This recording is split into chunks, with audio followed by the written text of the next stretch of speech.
Hello everyone, I'm back.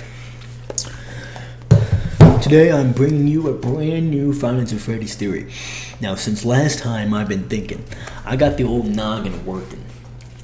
I've been analyzing, I've been reading the books, I've been replaying all the games, I've been watching all the cool theories, I've been reading the Wikipedia, I've been reading the Reddit, alright? And I've been conjuring up some ideas, some thoughts have been brewing in my head, and I think I finally have a brand new, concise, good theory. Now, a bit of a notice before I continue. I read the comments of the last video, and I realized that some people had a little hard time understanding what was happening. And all I gotta say is, if you did have a hard time what was happening, you're dumb. And I'm not going to try to re-explain myself. I'll just re-watch it until you get it, I guess. Okay. Also, I fixed the audio, so we're golden. You see what I did there? We're golden. I know. I'm that good. I can just fit those in there, left or I'm. All right. So the new theory that I have that I want to show you today. Are you ready for this? How Scott Cawthon used FNaF 1 to foreshadow FNaF 10. That's right.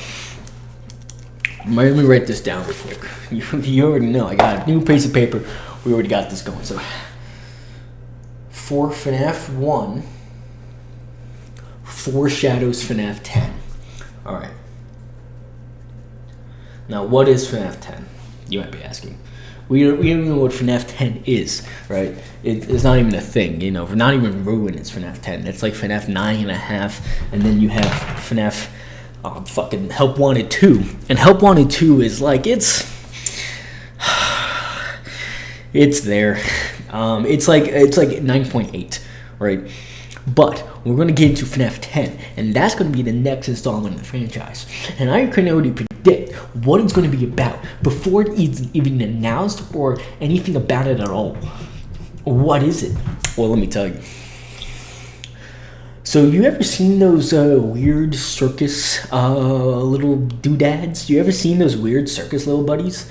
The ones that are a little bit confusing? I got one right here. It's right here. This one. You see this guy? You see this little fellow? Now this guy's a little freak. And I don't know where he comes from. And no one else does. Everyone seems to be a little bit confused about what the origin of this little fancy guy is. And we have kind of predicted that it has to do with Five Nights at Freddy's, the 10th game, because these little critters don't exist yet.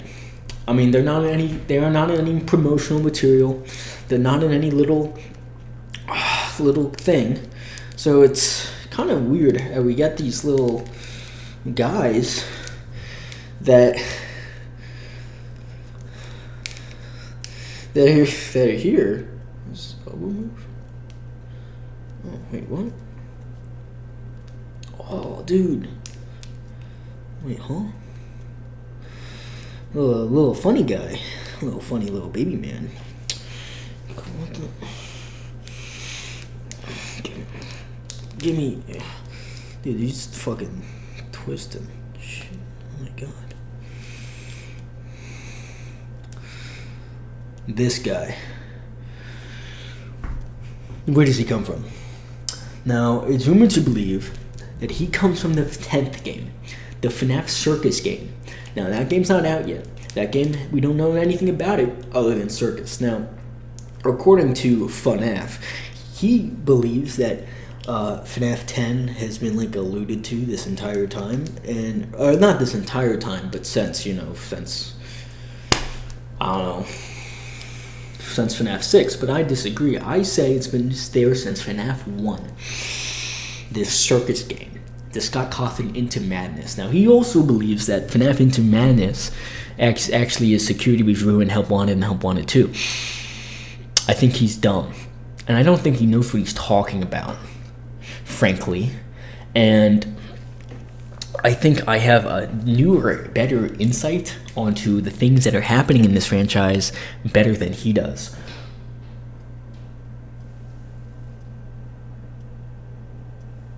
So, I think I need to provide, before I get into this theory, I think I need to provide a little bit more context into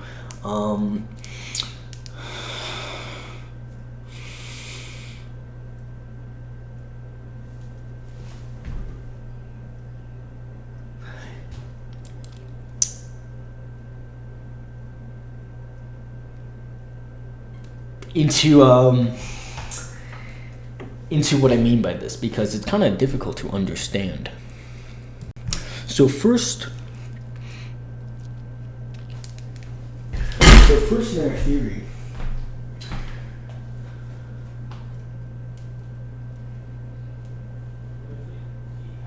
we first need to understand the multi-dimensions and astral planes that exist within the FNaF franchise, because this is going to become relevant. And I'm going to use a lot of these terms and topics later.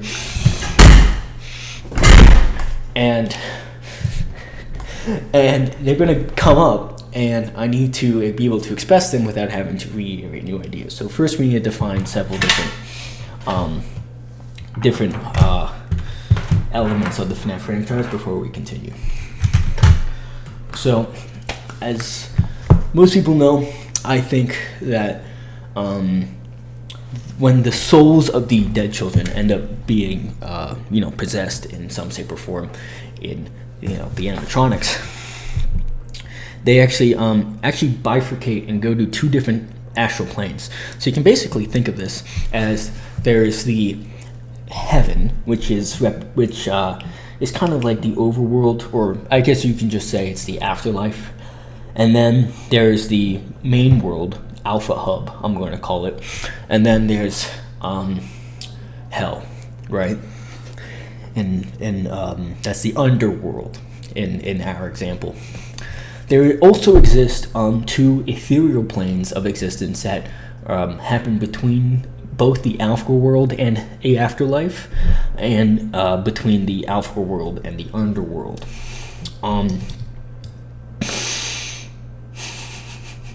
So basically you can think about it like this, right? I'm going to try to do my best to demonstrate here. So imagine this line is the Alpha world, and up here is heaven, and then there exists this little squiggle, that's the ethereal plane, and then there's this little squirrel, and we'll get into that in a second, and then this hell underworld. And so the heaven is basically the afterlife. That's where the kids go, the dead possessed spirits, when they're free. They go into the afterlife and they are done for. Then you have the ethereal plane between both the Alpha world and the heaven, which act as sort of a limbo state. And I'll get more into that in a second. And then you have the overworld, or I guess not the overworld, the Alpha world. The Alpha world, which basically has all the main events of the game. That's where Michael is. That's where William Afton is. That's where Henry Afton is. Henry Emily. That's where the events take place. And then you have the middle world, this sort of ethereal plane that exists between hell and the Alpha world. Sorry, I'm trying to use my best. And then you have the underworld, right? So let me talk about what each of these means.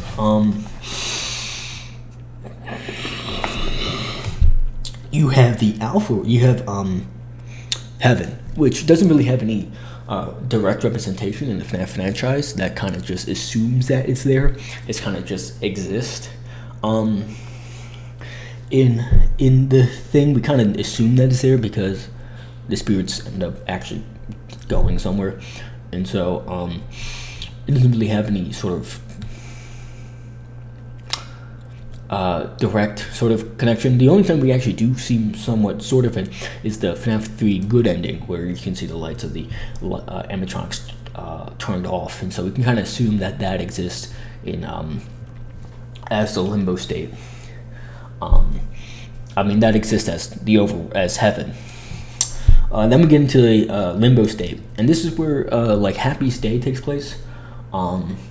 This is where those other minigames, such as the Balloon Boy minigame, Stage 01, kind of. I mean, Stage 01 is actually a minigame that takes place in the Alpha World. Though Shadow Bonnie, which is a spirit, and I should mention that the spirits that exist, the ghostly spirits of the childly spirits, can actually traverse each dimensional plane at any given time, and so you can see this in the Shadow Bonnie minigame in FNaF 3, how it actually traverses through Stage 01 and then traverses through a bunch of other things. And this is where that ethereal plane lies, that houses, like, it's like a barrier before the spirits can pass on into the afterlife. This is so they go from the Alpha World, they die, and then their spirit passes on into the limbo dimension. And there's also sub-dimensions, and that's the other minigames, and they can influence things in the Alpha World as well, hence through, saving the spirits of those characters.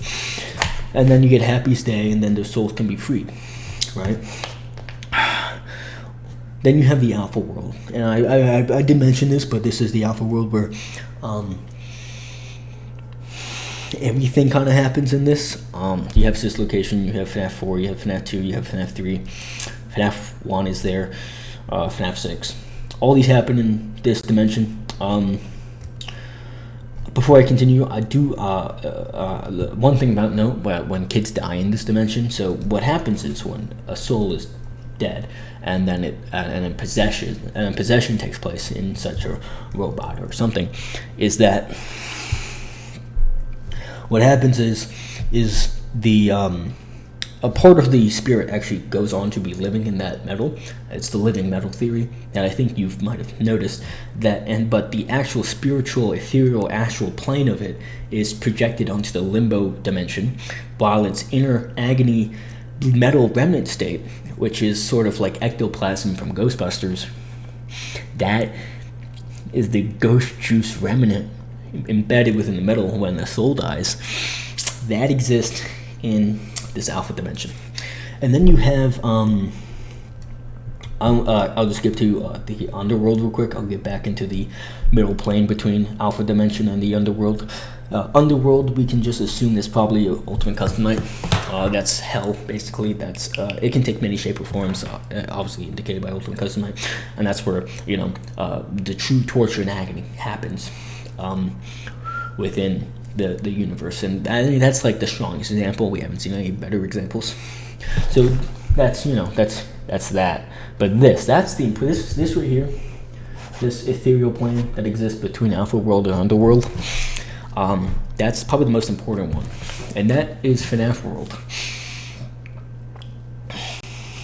FNaF World exists between the Alpha World and the Underworld. It's a sort of bilateral plane of ethereal projection that exists. And a lot of times, FNaF World as a base ends up being used to influence things in the Alpha World. So you see that in the clock ending. You see that in the gray house where Emily is, Henry Emily, when baby's made, even though that's probably not him because baby's an Afton design. Also, Henry's alive by the time FNaF 6 takes place, so it's any guess who that person is. No one fucking knows. This story sucks. Right, and so you see that multiple times. How FNaF World affects reality, and then FNaF World or this interim limbo world between the underworld. Is actually has many sub-dimensions, and you see that in those like mini games where you have to find the glitch item, and then you just keep getting lower and lower, right? And then the last place, the kind of the last limbo state before you reach the underworld, that's Old Man Consequences. That it does have a pseudo sublayer that I don't really count. That's when you go into the lake, you see that image of the rainbow colors, and it's never explained why that is. because Scott Cawthon is a bad storyteller. So I'm just going to ignore it because this sucks.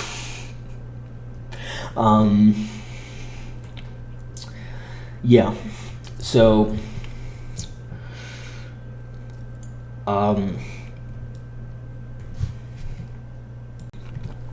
so this can also be extended to all the other different dimensions that we have within the FNaF universe, mainly the book dimension, which include the main trilogy. Then you have Fazbear Frights, which I think is actually canon, and then you have Tales from the Pizzaplex. And for all posterity's sake, we're also saying that's not canon. Then you have the movie universe and stuff like that, right?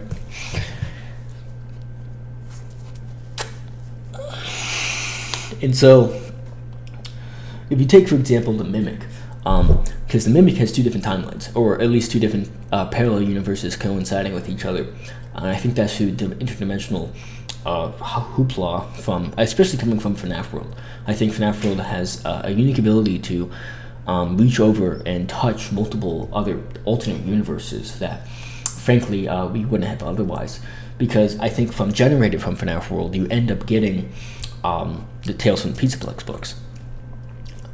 Because the Mimic story doesn't really line up. If you read the Mimic stories, you would know it doesn't really line up to how they play in the games. And in the games, Mimic just appears. He's just like there. Basically, if you played the Ruin game, you would know that there exists the Mimic guy. And the Mimic guy, he likes to mimic people, and he also likes to kill people. And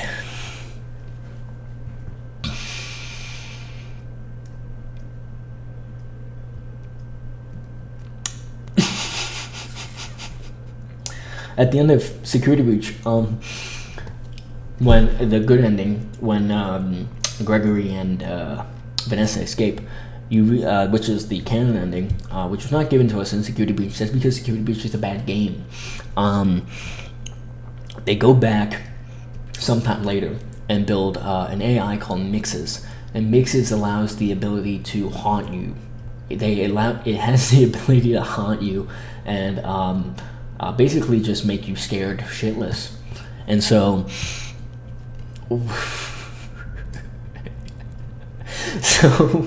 when you play the game and you free the Mimic virus, which is actually an endoskeleton, you actually get he escapes in the undergrounds of the FNaF 6 location, which ironically, suspiciously, looks like the sister location, which is from the game 6 location. If you ever played that game, it looks similar.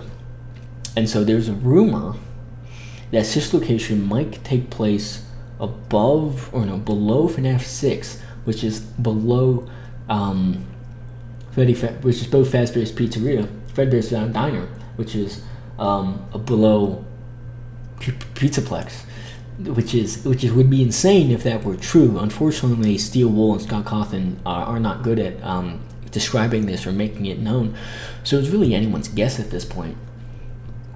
But I'm just a theorist, and I'm just trying to theorize my darn best here, okay? I'm trying to give you my best information that I have.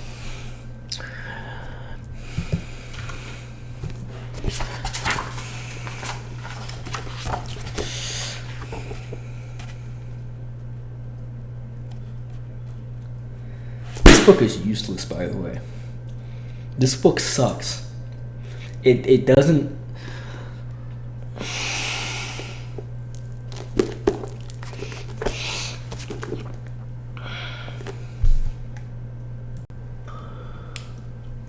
So, the Meg virus escapes, and then we get to Help Wanted 2. And Help Wanted 2 is a little bit interesting, and I'll explain this in a second, and I'll go back to how Scott Cawthon predicted FNaF 10 and FNaF 1. Alright, this is the last thing, and then I hope to get somewhere. So in Help Wanted, there's a guy who we know as the guy from FNaF 4. But we don't know that until halfway through the game. So what happens is that you play a series of dumb, uninspired mini games, so you can collect a bunch of Transformer figures that lead to the Freedom of Glitch Trap, which is not the canon ending, unfortunately, because the real ending is actually unlocking Princess Quest 4, and that leads you into the mind of Vanny, technically. But so you can think of Princess Quest as not really another dimension, because it's kind of this weird sort of intramural state where it exists in the mind of Vanny, kind of. I mean, technically, yes. I mean, basically, yes. But a lot of these mini games actually take place in the minds of people. And so, like, take Ultimate Custom Night, for example, right? That technically exists in hell. But one could also make the argument that Ultimate Custom Night actually takes place in the mind of William Afton. If we look at the story, the man in room 1258, there's a spirit in William Afton possessing him to be alive for a long period of time.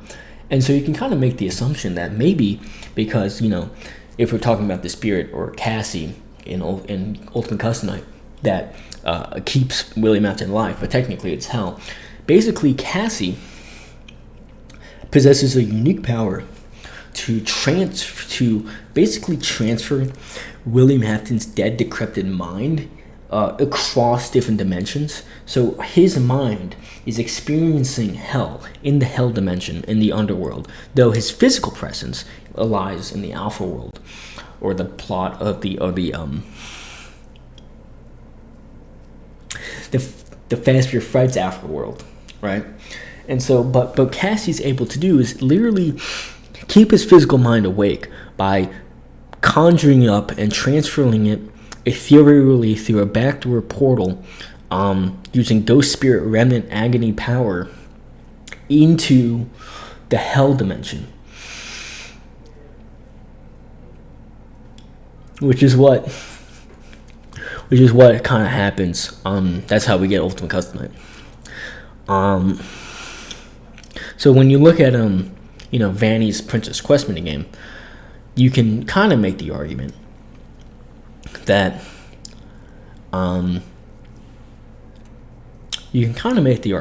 that is actually Vanny trying to escape from her torment by Glitch Trap, because that's like her ephemeral body state traveling through a medieval castle fight by floating ghost bunnies, and she fights her way and tries to free herself from the hold of Glitch Trap. But in the middle of fighting in the Glitch Trap, in the dimension of her mind of Princess Quest, you are able to pick up a Bonnie mask, which is oddly placed in Vanessa's mind somehow. How did they get there?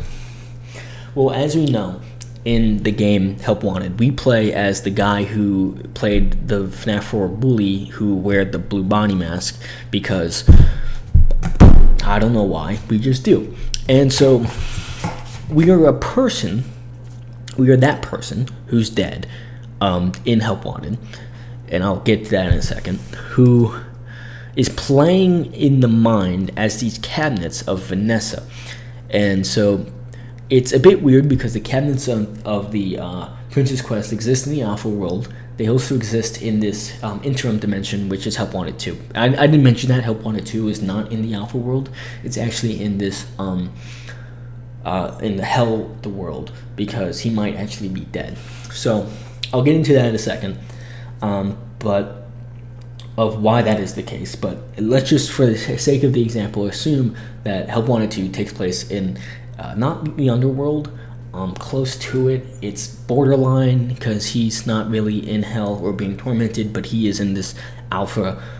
He's not in the alpha. He's in this ephemeral limbo state that's close to hell, but not really, because he can't really be passed on. And I'll get to that also in a minute. So, as you play as this guy who,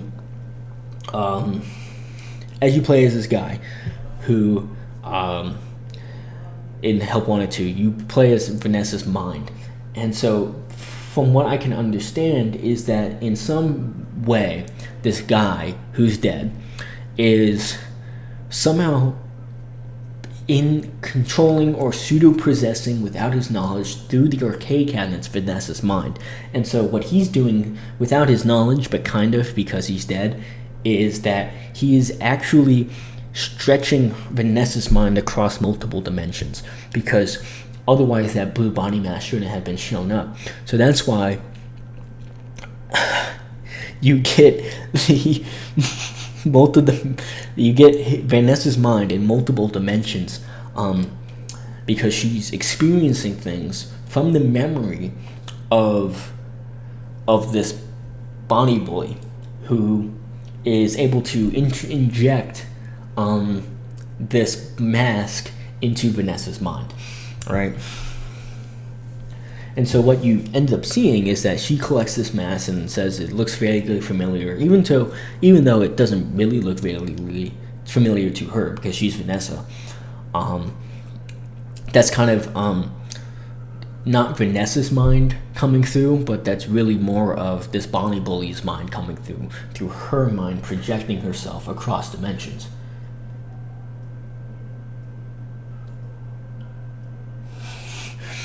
And so then you play out Princess Quest, and then Princess Quest is able, and then you go to the claw machine, and then, Vanny smushes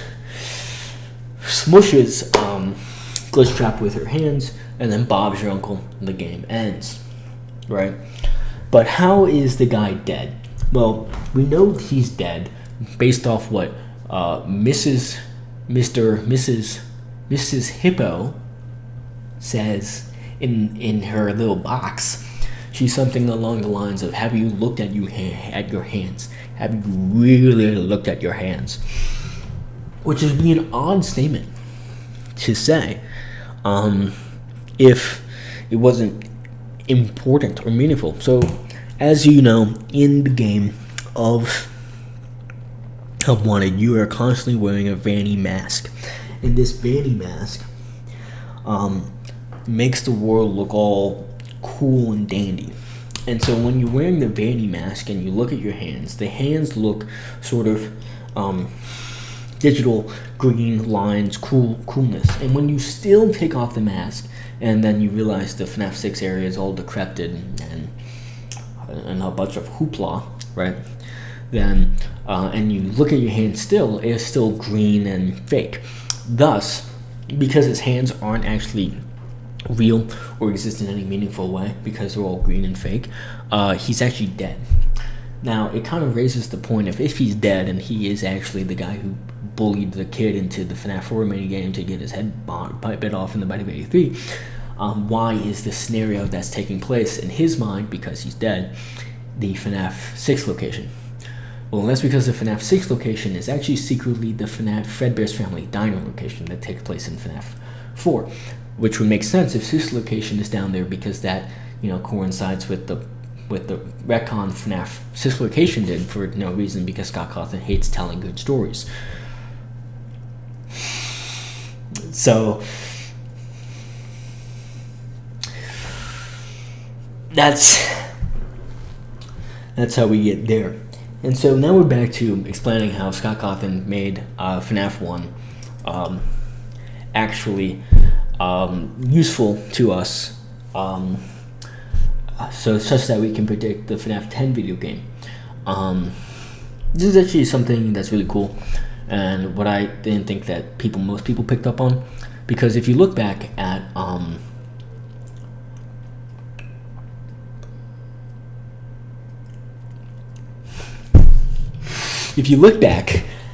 the games, you might say FNAF 2 might be the earliest convenience that you might see FNAF 10, but because of the carnival. But let me tell you, is that in FNAF 1 you actually see Freddy Fazbear, and he's there, and as you may know, the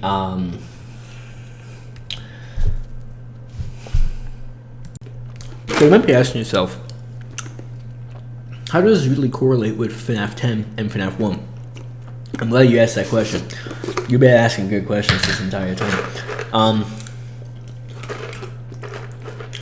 So basically, as you know, in the end of Ruin, right? Have you had these peanuts?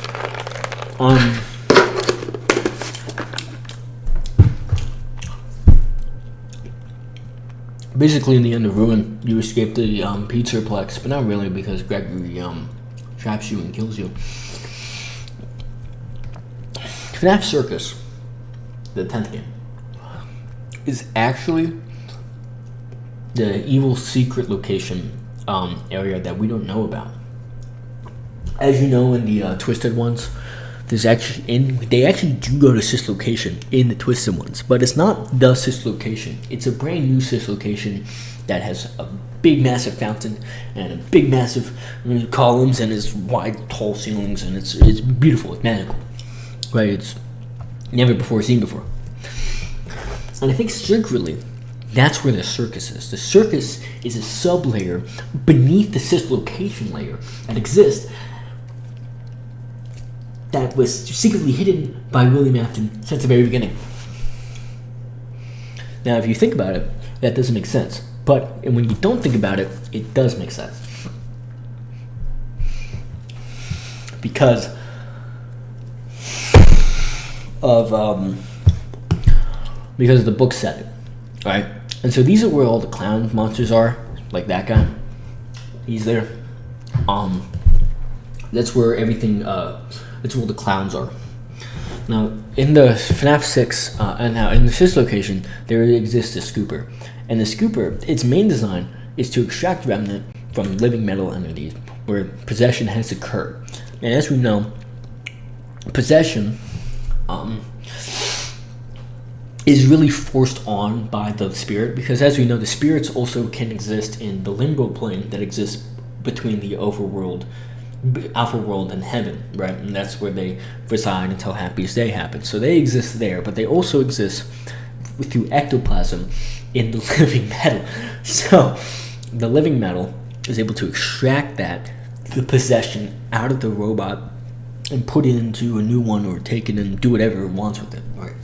So what you end up getting is this location, because we only see it one time where these robots are scooped and they get entered, and then entered becomes, Molten Freddy. Molten Freddy, the amalgamation of all the agony and all the remnant that exists in the FNaF franchise, is actually the main antagonist of FNaF 10, because he exists as the totality of all pain and suffering. And these little funny guys also appear, and they exist, and they also have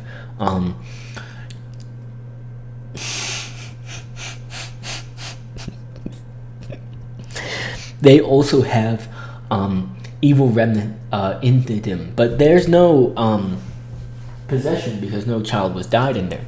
The remnant scooper actually sucked out the evil space remnant from the other robots and put it into these guys.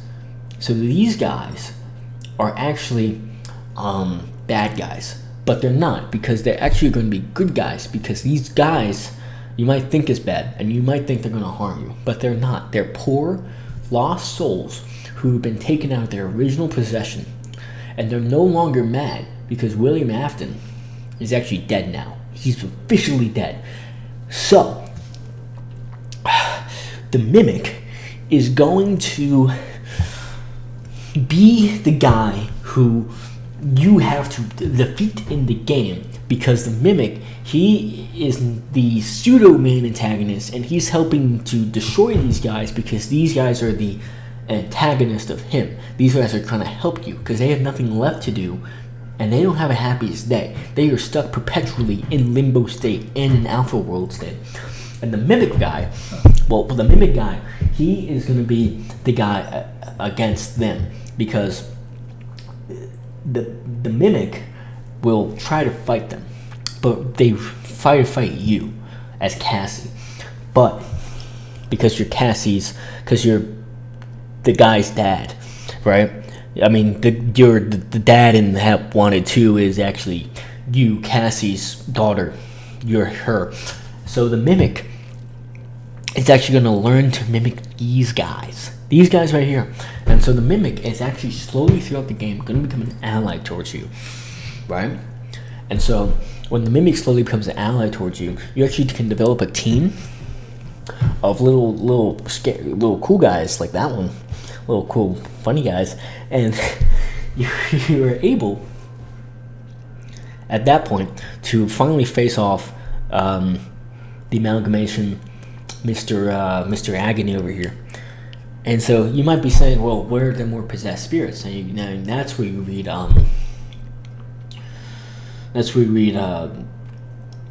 the Spasmodic Frights, because secretly the evil Afton virus, it's been doing post-mortem as the Glitchtrap virus that has its tentacles throughout sister location, security breach, which is not explained in the security breach game but only in the books, is that what's actually been happening is that Willie Afton has been secretly collecting souls of children, and this has been shown through the VR story, the Monty Within, the Storyteller, Bobby Dots. That all that has Willie Afton virus written all over it, and it's been collecting dead souls, and it has 1 million of them, and it's storing them in secret chambers that exist below the Pizzaplex, deep below ground, where the memories sleep. And the memories are still asleep in there. And then in FNaF 10, you get the ultimatum, true amalgamation of all the spirits that have been gone from the sister location, the security breach location that exists. And so you end up with this huge epic fight scene battle between the mimic and then all the lost possessed souls in the game. Now, how does this relate to FNaF 1? I'm so glad you asked, because you have been asking such good questions this entire time, and I have been trying my best to keep up and answering them. So, in FNaF 1, that one exists in the Alpha Dimension. We know that, now it's actually kind of hard to say. We assume that it actually exists in the Alpha Dimension, but up until our most recent knowledge is that we can assume that only FNaF 3 takes place in the Alpha Dimension, because FNaF 1 and 2 are kind of weirdly positioned where they don't have exits. They don't have any sort of ways out. And they both are kind of interlinked. And those are the only 2 games that are really interlinked because of the beginning cutscenes in FNaF 2. And so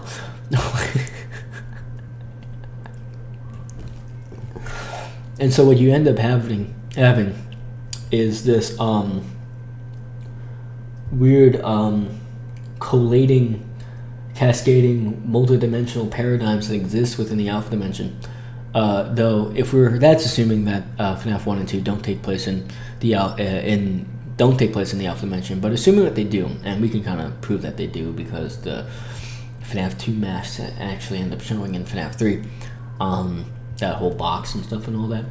So we can let's just assume for the sake of argument that FNaF 1 and FNaF 2 do take place in the Alpha Dimension.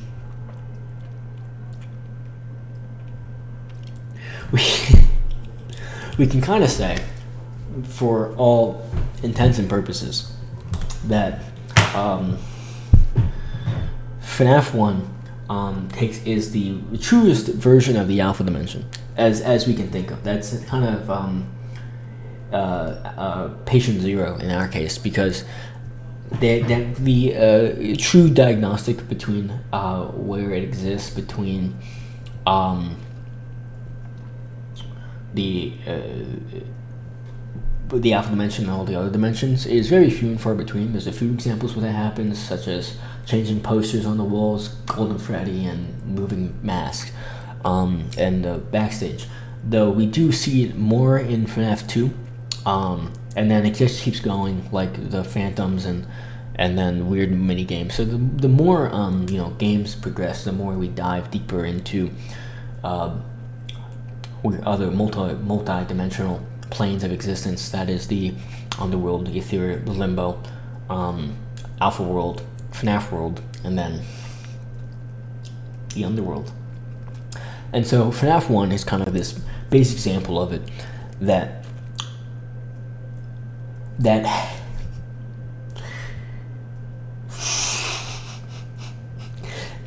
has minimal connection with Limbo World activity, but it's still there, it's still present, that exists, and you can see that through the possession of the animatronics, and most importantly, how Freddy Fazbear's voice is actually a slowed down version of a girl's, right? And as we've seen before, including Help Wanted 2, as we've seen before in Help Wanted 2, we already know that if you exist in the alpha dimensional plane, I mean, if you exist in alpha, but if you exist in FNaF World sublayer, which we'll call Help Wanted 2, I guess Help Wanted 2 or two different pockets of the same ethereal plane, because they both are going to hell, but not really. Now, we can see that actually, projecting into someone's mind using arcade cabinets in alpha dimension has real world tangible effects, because in Vanessa's head she sees the blue Bonnie mask, which is actually coinciding from the pocket dimension that exists within the ephemeral plane where Help Wanted 2 resides. And so in FNaF we can kind of assume in most cases that if we see an Easter egg in the previous FNaF games, those are actually projections of people controlling your mind in ephemeral, distinct other planes. In FNaF World, this is more prominent, but for most recent titles, this is actually done through the arcade cabinets, because in Security Breach,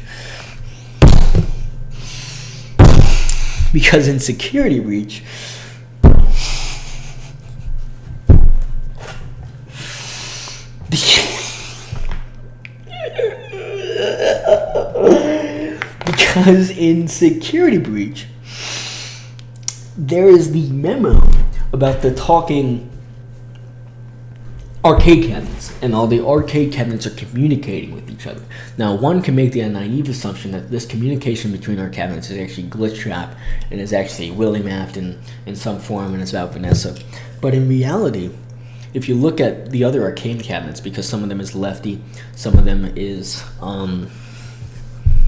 Fetch, some of them is Joy of Creation related, actually all of the arcade cabinets are actually connections, basically the arcade cabinets in the Alpha World, and not the Princess Quest 4 and the pocket dimension next to FNaF World. But if we're talking about Alpha World arcade cabinets, they create a link to the Limbo dimension, and the FNaF World pocket dimensions, and the Help Wanted 2 pocket dimensions.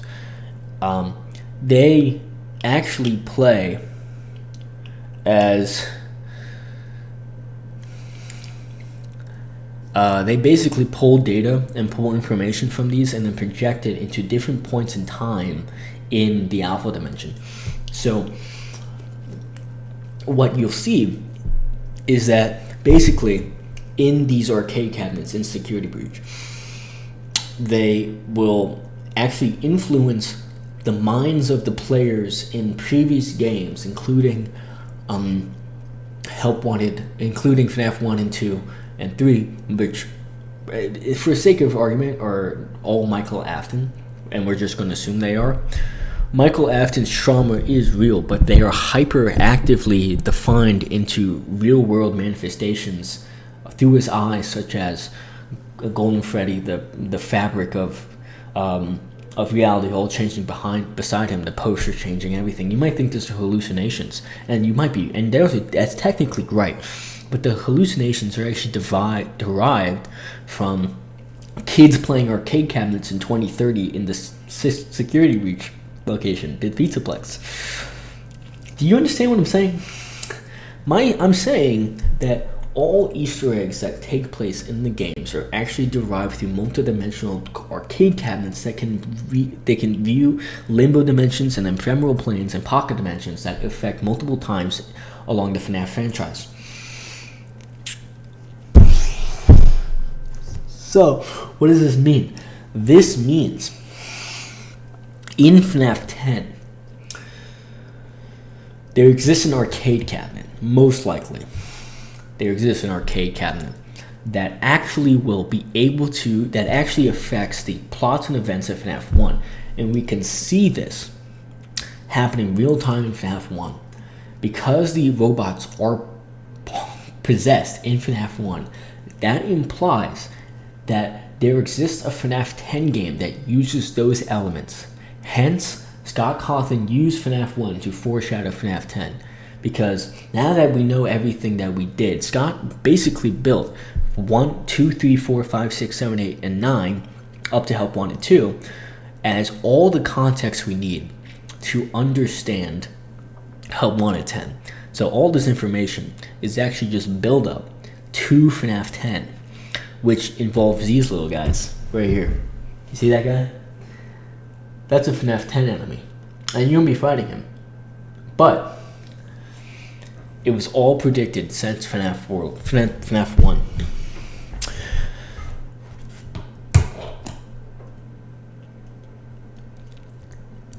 It's all there. It's all there.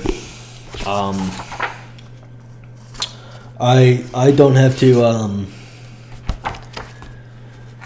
explain you too much because that's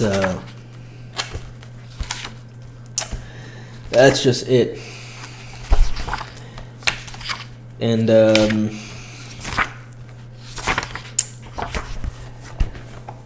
you see this guy? He is actually going to be in the games. He's going to show up. Actually, all the FNaF AR characters are. That's actually where they stored them in the clown space underneath sister location, and that's where the next game is going to take place. And so you're also going to be dealing with the rest of the AR animatronics that exist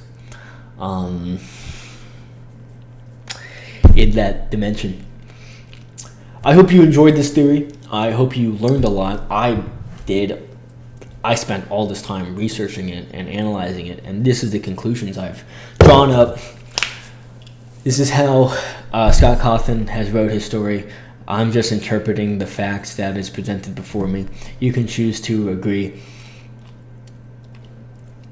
Up to you. Anyway, I'll see you in the next theory when it comes out. Bye, guys.